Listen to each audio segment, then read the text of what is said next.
For 9 seasons, most Saturday nights from April to October, adventurous eaters from near and far have traveled to the world's borough, Queens, and the site of the 1939 World's Fair to taste the world's fair. This is like a calamari ball. Oh yeah.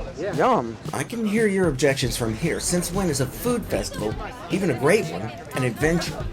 Answer: when you challenge yourself to eat nothing you've ever eaten before.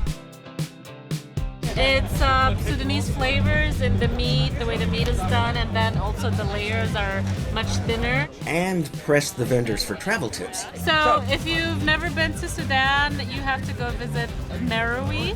And a fun fact, Sudan actually has more pyramids than in Egypt. It's made of rice flour, coconut milk, and grated coconut, and then we put a little bit of sugar on top and we brulee it like creme brulee. Hit me right between the eyes. I do love that. What's the one thing I can't miss? If you want to avoid the touristy spot, you should go to Lombok. Lombok is just a boat right away from Bali. So you bring the tea leaves here from your country? From my country, yes. Right. So we ordered the fresh chili and then we ferment it in here as well.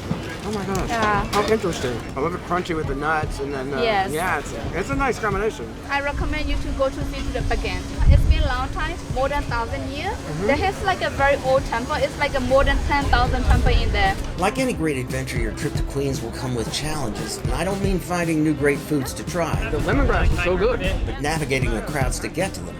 So why is it all worth it? I can't imagine what this tastes like. To experience the fun and thrill of the unknown. The pizza the way it should be. No tomato sauce. And the cheese and the ground beef. To take the cheapest of trips around the world, No dish is more than $6. and because when in Queens, It's the one thing you gotta see.